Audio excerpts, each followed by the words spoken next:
Hello friends, welcome to my channel. ಕನ್ನಡತಿ ಮುಂಬೈ ಚಾನಲ್ಗೆ ಸ್ವಾಗತ. ಹೇಗಿದ್ದೀರಾ ಎಲ್ಲರೂ? ಬನ್ನಿ, ಇವತ್ತು ನಾವು ಹೋಗೋಣ ಮುಂಬೈಲಿರುವಂಥ ಪ್ರಸಿದ್ಧವಾದ ಜಾಗ ಮಂತ್ರಾಲಯ ಮತ್ತು ಮರೀನ್ ಲೈನ್ಗೆ. ಇವತ್ತು ಸಿಕ್ಕಾಪಟ್ಟೆ ಮಳೆ ಮತ್ತು ಗಾಳಿ ಕೂಡ ಚೆನ್ನಾಗಿ ಬರ್ತಿತ್ತು. ನಾನು ಹೊರಟಿದ್ದೆ ಕುಲಾಬಾಗೆ, ಹ್ಯಾಸ್ ವೆಲ್ ಹ್ಯಾಸ್ ದಿನ ಹೋಗ್ತೀನಲ್ಲ ಹಾಗೆ.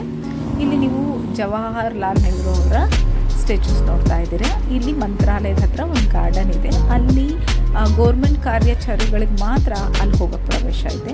ನೋಡಿ, ಸ್ಟೇಟ್ ಬ್ಯಾಂಕ್ ಆಫ್ ಇಂಡಿಯಾದು ದೊಡ್ಡ ದೊಡ್ಡ ಬಿಲ್ಡಿಂಗ್ಸ್ ಎಷ್ಟೊಂದು ಚೆನ್ನಾಗಿ ಕಾಣಿಸ್ತಿದೆ. ಇಲ್ಲಿ ಎಲ್ಲ ರಾಜಕಾರಣಿಗಳ ಮನೆಗಳಿವೆ. ಇಲ್ಲಿ ತುಂಬ ಸುಂದರವಾದ ಗಾರ್ಡನ್ ಇತ್ತು. ನಾನು ಕೂಡ ನೋಡಿರಲಿಲ್ಲ. ನಿನ್ನೆ ನಡ್ಕೊಂಡು ಹೋಗ್ತಿದ್ದ ಕಾರಣ ಹಾಗೆ ನಾನು ಫಸ್ಟ್ ಟೈಮೇ ನೋಡಿದ್ದು. ಅಲ್ಲಿ ನೋಡಿ, ಈಗ ಕಾಣಿಸ್ತಿದೆ ಅಲ್ಲ ನಿಮಗೆ, ಈ ಸ್ಟ್ಯಾಚು ಬಂದು ಅವ್ರ ಹೆಸರು ಬಂದು ಜಮಸ್ಟಿಜಿ ಎನ್ ಟಾಟಾ ಅಂತ ಅವ್ರದ್ದು ಸ್ಟ್ಯಾಚು ಇತ್ತು. ತುಂಬ ಸುಂದರವಾಗಿತ್ತು ಆ ಗಾರ್ಡನ್. ನಾನು ಹೊರಗಡೆಯಿಂದಲೇ ನೋಡಿದೆ, ಒಳಗಡೆ ಹೋಗೋಕ್ಕಾಗಲಿಲ್ಲ. ಯಾಕೆಂದರೆ ಅಲ್ಲಿ ಈಗಲೇ ಹೇಳಿದ್ನಲ್ಲ ನನಗೆ, ಗೌರ್ಮೆಂಟ್ ಕೆಲಸದಲ್ಲಿರೋರು ಮಾತ್ರ ಅಲ್ಲಿ ಒಳಗಡೆ ಹೋಗೋಕ್ಕೆ ಪ್ರವೇಶ ಇತ್ತು.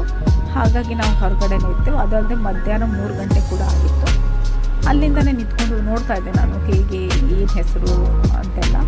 ಆಮೇಲೆ ಪಕ್ಕದಲ್ಲೇ ಗಾಂಧೀಜಿಯವರ ತುಂಬ ಸುಂದರವಾದ ಮೂರ್ತಿ ಕಾಣಿಸ್ತು. ಎಷ್ಟು ಚೆನ್ನಾಗಿ ಅನ್ನಿಸ್ತು ಅಂತ ನೋಡಿ. ಹಾಗೆ ನಾನು ಝೂಮ್ ಮಾಡ್ತಾ ವಿಡಿಯೋ ಮಾಡಿಕೊಂಡೆ. ಕೆಳಗಡೆ ಎಲ್ಲ ತುಂಬ ನೀಟಾಗಿ ಕ್ಲೀನೆನ್ಸ್ ಮೇಂಟೈನ್ ಮಾಡಿದರು. ಸೊ ಹಾಗೆ ಅವ್ರ ಮೂರ್ತಿ ನೋಡಿಕೊಂಡು ಮುಂದೆ ಹೋದೆ. ಇಲ್ಲಿ ನೋಡಿ, ನೀವು ನೋಡ್ತಿದ್ರಲ್ಲ, ಇಲ್ಲಿ ಮಂತ್ರಾಲಯ ಗೌರ್ಮೆಂಟ್ ಕರ್ಮಚಾರಿಯವರ ನಿಲಯ. ಇದು ನೋಡಿ ಎಷ್ಟು ದೊಡ್ಡ ಬಿಲ್ಡಿಂಗು. ಆ ಕಡೆ ಮಳೆ ಬರ್ತಿತ್ತು ನನಗೆ, ಹಾಗಾಗಿ ನಾನು ಒಂದು ಕರೆಕ್ಟಾಗಿ ಅದನ್ನು ನೀಟಾಗಿ ತೋರ್ಸೋಕ್ಕಾಗಲಿಲ್ಲ. ನಾನು ಮುಂದೆ ಹೋಗಿ ಎಷ್ಟಾಗುತ್ತೆ ಅಷ್ಟು ಹ್ಯಾಂಗಲಲ್ಲಿ ನಾನು ವಿಡಿಯೋನ ಶೂಟ್ ಮಾಡಿಕೊಂಡೆ.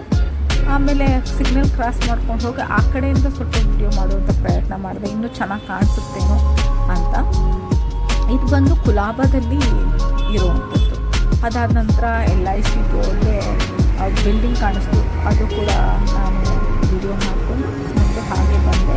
ಒಳ್ಳೆ ಗಾಳಿ ಬೀಸ್ತಾ ಇತ್ತು. ಹಾಗೆ ನಡ್ಕೊಂಡು ನಾನು ಮುಂದೆ ಹೋಗ್ತಿದ್ದೆ. ಯಾಕೆಂದರೆ ಅಲ್ಲಿಂದ ಮರೀನ್ ಲೈನ್ ನಮಗೆ ಹತ್ತಿರ ಆಗ್ತಿತ್ತು ಅಂದ್ಬಿಟ್ಟು ನಾನು ನಡ್ಕೊಂಡೇ ಹೋದೆ. ಸ್ವಲ್ಪ ಟೈಮ್ ಕೂಡ ಇತ್ತು, ಮಧ್ಯಾಹ್ನ ಬಿಸಿಲು ಕೂಡ ಇರಲಿಲ್ವಲ್ಲ, ಹಾಗಾಗಿ ನಡ್ಕೊಳ್ತಾ ಬಂದೆ.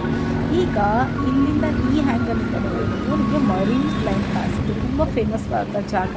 ಇದು ತುಂಬ ಸಿನಿಮಾಗಳಲ್ಲೆಲ್ಲ ನೋಡಿರ್ತೀರ. ಈ ರೆಸ್ಟೋರೆಂಟ್ ಇರ್ಬೋದು ಮತ್ತು ಮರೀನ್ ಲೈನ್ ಇರ್ಬೋದು, ನೋಡಿರ್ತೀರ. ತುಂಬ ಕನ್ನಡ ಸಿನಿಮಾದಲ್ಲೂ ಅಷ್ಟೇ, ಹಿಂದಿ ಸಿನಿಮಾದಲ್ಲೂ ಅಷ್ಟೇ.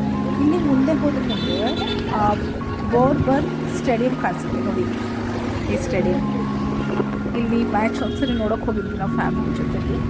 ಮತ್ತು ಈ ಕಡೆ ನಾವು ಒಳಗಡೆ, ಯಾಕಂದರೆ ಆ ಕಡೆ ಸಿಗ್ನಲ್ ಇರೋದಿಲ್ಲ, ಈ ಕಡೆ ಇದೆ. ಇಲ್ಲಿ ಒಂದು ನಾಯ್ಕದು ದೊಡ್ಡ ಶೋರೂಮ್ ಕೂಡ ಇತ್ತು. ಸೊ ಯಾರೋ ಹೀರೋಯಿನ್ ಇದ್ದೀರಪ್ಪ, ಯಾರು ಅಂತ ಗೊತ್ತಿಲ್ಲ. ಮಧ್ಯಾಹ್ನ ಇನ್ನೊಂದು ನನಗೆ ತುಂಬ ವಿಚಿತ್ರ ಅನಿಸಿದ್ದು ಅಂದರೆ, ಮಧ್ಯಾಹ್ನ 3 ಗಂಟೆ ಪಬ್ಲಿಕ್ ಇಷ್ಟೊಂದು ಅಂತ, ನೀವು ಕೆಲಸಕ್ಕೆ ಹೋಗ್ತಾರೋ ಇಲ್ವೋ ದೇವ್ರೆ, 3 ಗಂಟೆ ಆದರೂ ಇಷ್ಟೊಂದು ಜನ ಮರೀನ್ ಲೈನಲ್ಲಿ ಕೂತ್ಕೊಂಡಿದ್ರು. ಜನಗಳ ಸಂಖ್ಯೆ ಅಂತೂ ಕಮ್ಮಿನೇ ಇಲ್ಲ ಬಿಡಿ. ಮಧ್ಯಾಹ್ನ ಆಗಲಿ, ಬೆಳಗ್ಗೆ ಆಗಲಿ, ಸಾಯಂಕಾಲ ಆಗಲಿ ನೋಡಿ. ಆಮೇಲೆ ನಾನು ಈ ಥರ ಕ್ಯಾಮ್ರಾ ಹಿಡ್ಕೊಂಡು ನೋಡ್ತಿದ್ದೀನಿ, ಇಬ್ಬರು ನಿಂತ್ಕೊಂಡು ನೋಡ್ತಿದ್ವಿ, ಯಾರು ನಮ್ಮಲ್ಲಿ ಏನಾದರೂ ಶೂಟಿಂಗ್ ಮಾಡ್ತಿದ್ದಾರಾ ಹೆಂಗೆ ಅಂತ. ನಾನು ಏನಾದರೂ ಅಂದ್ಕೊಳ್ಳಿ ಸರಿ ಅಂದ್ಬಿಟ್ಟು ಮುಂದೆ ಹೋದೆ. ನೋಡಿ, ಮರೀನ್ ಲೈನಲ್ಲಿ ಎಷ್ಟೊಂದು ಮಳೆ, ಗಾಳಿ, ಬೆಳಕು ಎಲ್ಲ ತುಂಬ ಚೆನ್ನಾಗಿ ಅನಿಸ್ತಿತ್ತು. ವೀಕ್ಷಕರೇ, ನೀವು ನೋಡಿ ನನ್ನ ಚಾನಲ್ನ ಸಬ್ಸ್ಕ್ರೈಬ್ ಮಾಡಿ, ನಿಮ್ಮ ಅಭಿಪ್ರಾಯನ ನನ್ನ ಜೊತೆ ಹಂಚ್ಕೊಳ್ಳಿ. ನನ್ನ ಚಾನಲ್ಗೆ ಪ್ರೋತ್ಸಾಹ ಮಾಡಿ. ಹೀಗೆ ನಮ್ಮ ಒಂದು ಒಳ್ಳೆ ಬೌಂಡಿಂಗ್ ಇರುತ್ತೆ ಅಂತ ಹೇಳ್ತಾ ಇನ್ನೇನು ಹೇಳಿ, ಮತ್ತು ಸಿಗೋಣ ಮುಂದಿನ ವಿಡಿಯೋದಲ್ಲಿ. ಸಿಗ್ತಾ ಇರ್ತೀನಿ. ಇಲ್ಲಿಂದ ನೀವು ಮರೀನ್ ಲೈನ್ನ ನೋಡಿ ಅಂತ ಹೇಳ್ತಾ ಈ ನನ್ನ ವಿಡಿಯೋನ ಮುಗಿಸ್ತಾ ಇದ್ದೀನಿ. ಸಿಗ್ತೀನಿ.